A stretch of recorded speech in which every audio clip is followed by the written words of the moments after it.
Good morning, dear students. I am Dr. Shruti Pandey, your English teacher. I am here with you with the day 1 lesson, that is figures of speech.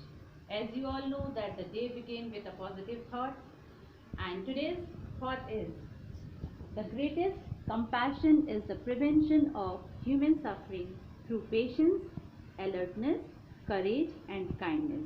So with this positive thought, let us begin our topic, figures of speech. So figure of speech is a figurative language. Why figurative language? Because it conveys symbolic meaning rather than literal meaning. And it is a quicker, effective and a vivid way to express a sentence. Now coming to the definition, a figure of speech is a word or a phrase that possesses a separate meaning from its literal definition, as I told you earlier. So it can be a metaphor or simile designed to make a comparison. It can be the repetition of alliteration or the exaggeration of hyperbole to provide a dramatic effect. In truth, there are a wealth of these literary tools in the English language. So let's start exploring one by one. So in this slide, I am showing you the various types of figures of speech: simile, hyperbole, alliteration, metaphor, personification, onomatopoeia. Once again, simile, hyperbole, alliteration, metaphor, personification, onomatopoeia. Now the first one, simile. Simile means comparison between two unlike things using the word like, as or so. One thing is common between these things, one and things two. Like the example is, our soldiers are as brave as a lion. So soldiers has been compared with lion by using the word as. Now coming to the next, that is hyperbole. In hyperbole, we try to exaggerate or overstate the expression. Means something which you are trying to express in a more forceful way or more clear way to tell particular statement. For example, the river of blood flooded in the battlefield. Now here we are exaggerating the army has flooded with so much blood that the river of blood, the word is used, the phrase is used, the river of blood. And in that way, the word hyper means extra. Now coming to the next one, that is the examples of hyperbole. You are brighter than the shiniest star. Again, it is trying to exaggerate that you are the most brighter one. And in the example, her brain is the size of a pea. Now the brain is compared with a very short. This means she doesn't have, not using her brain much. Now figure of speech lend themselves particularly well to literature and poetry. Later slides will be learning about that, how figure of speech is used in the poetry. Now they also pack a punch in speeches and movie lines. In many of the movies, such figures of speech are used, which later on you will also search in the Google and you will find out.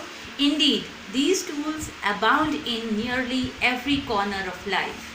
Let's start with one of the more lyrical devices, alliteration. Alliteration is the repetition of the beginning sounds of neighboring words. Examples include she sells seashells. Now here the word S in the first, second S, third also beginning with S. All the three words are beginning with S. In the second example, Walter wondered where Winnie was. Here all the words are beginning with the letter W. This is called alliteration. Some more examples. of the metaphor. Now first of all, what is metaphor? Metaphor also you do the comparison like simile. But the basic difference between metaphor and simile is that in metaphor you are not using the word so, as or like. Example, the camel is the ship of the desert. Directly we are saying that the camel is the ship of the desert without using the word so, as or like. Life is a dream. Here also we are comparing directly life with a dream without using the word so, as or like. Now coming to the next, that is personification. Personification means you are trying to express the objects with the help of the human qualities. As you are seeing in the figure, the sun is with a smiling face. So what is the sentence given here? The sun smiled at us. But really, do the sun smile? But we are adding a human quality in this object or ideas. Human qualities means you are adding either emotions, desires, sensations, gestures. This is one type of gestures. Laughing, speech, or any of the speech. So by this one example, I am trying to make you clear, and later on in my video and in the other slides more examples are given with the definition. Coming to the next. Now what is the examples of personification?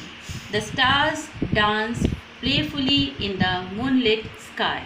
Whether in the sky the stars are really dancing? No, but we use it as a personification. Second, opportunity was knocking at our door. Do opportunity knock at the door? No, but here we are using it as a personification. The word opportunity is used as a personification, which is expressed as knocking at her door. Now next figure of speech is onomatopoeia, a word which imitates the natural sounds of a thing. Imitates means nakal karta. A word which imitates the natural sounds of a thing. It is a word which is sound of that thing. The buzzing bee flew away. Now the bee sound is buzz. The large dog said bow wow. Now here it is again this bow wow, buzzing. The snake slithered and hissed. Hissed is again a word which is showing onomatopoeia. Hissed, bow wow, buzzing. All these are describing about the onomatopoeia. Coming to the next one, oxymoron. Now this is again one of the interesting figure of speech in which you will see words that seem to contradict each other. Two words we are using simultaneously, but the meaning of both the words are entirely different to each other. For example, in this, first of all, what are the things? Why we are using the oxymoron? In effective titles, some are using it. Add dramatic effect. It also adds comedic effect. Later on in the example, we'll come to know how it is adding dramatic and comedic effect. Add flavor to speech. Examples of oxymorons. It is an open secret. Now you see, it's a secret also and it is open. So it's an oxymoron. Two contradictory things we are telling. In the second one, all the politicians agreed to disagree. Now agree and disagree, again it is an opposite word, but we are using it as an oxymoron. He is clearly confused. Now confused also and clearly. So this bold letters, open, agreed, clearly, all these are the examples of oxymorons which are demarcating the two opposite things. Now apostrophe. Generally children, exclamatory mark we have already learned in the parts of speech. Parts of speech and figures of speech this is the difference. In the parts of speech you are learning about noun, pronoun, adjective, etc. In figures of speech you are learning about the decorative language. So apostrophe is also one of the part of the figure of speech. Absent or non-existent person or thing that you are expressing or addressing as it is present and capable of understanding. Again I am repeating, the thing which is absent or non-existent person or thing that you are trying to address with present and capable of understanding things. For example, life, apostrophe symbol is used. Life, I cannot understand you. So here the word life, this particular life and the exclamatory mark, it is representing the exclamatory figure of speech.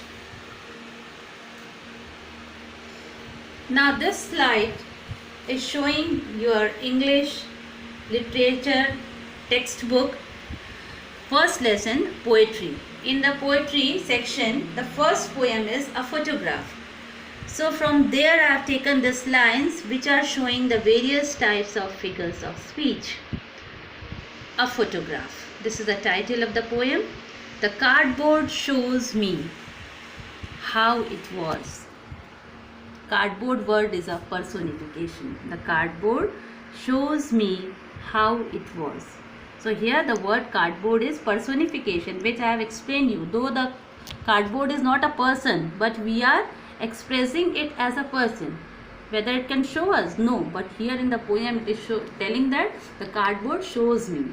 When the two girl cousins went paddling, each one holding one of my mother's hands, and she, the big girl, some 12 years or so, all three stood still to smile. Still, stood, still, smile, alliteration, through their hair. At the uncle with the camera, a sweet face. My mother's, that was before I was born, and the sea, which appears to have changed less. Again I am highlighting this, and the sea. Now sea is again a personification word which is symbolizing that sea which appears to have changed less.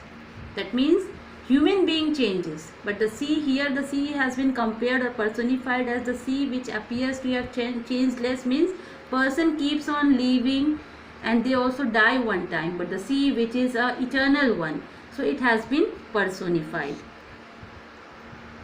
Was their terribly transient feet. Terribly transient. These two words beginning with T and T, they are alliteration.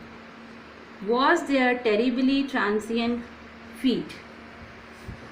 Transferred epithet, that I will come in the next video and I will explain you this term, transferred epithet. Whole line is actually a transferred epithet.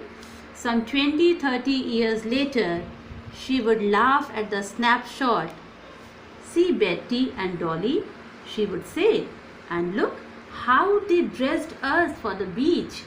The sea holiday was her past, mine is her laughter. Both ride with the labored ease. Now with the labored ease word is an oxymoron of loss. One, again this is the contradictory terms, labored ease of loss. Now she has been dead nearly as many years as that girl lived, and of this circumstance there is nothing to say at all. It's silence, silences. See the very beautifully the last line which is expressed as, here it is expressing two figures of speech, silence, silences, personification and alliteration. How personification? Because silence has been compared with the human being, as human being keep silent when something happens or when they are sad, same way. Here silence, silences, and alliteration how it is? Because both the words they are beginning with S. Silence, silences. So with this we are coming to the end of the slides. Thank you children. Assignment question is that you all have to write in your copy, any of the rough copy or register, two examples of the various figures of speech, and if you are having any doubt you can ask me in my personal WhatsApp number. Thank you very much.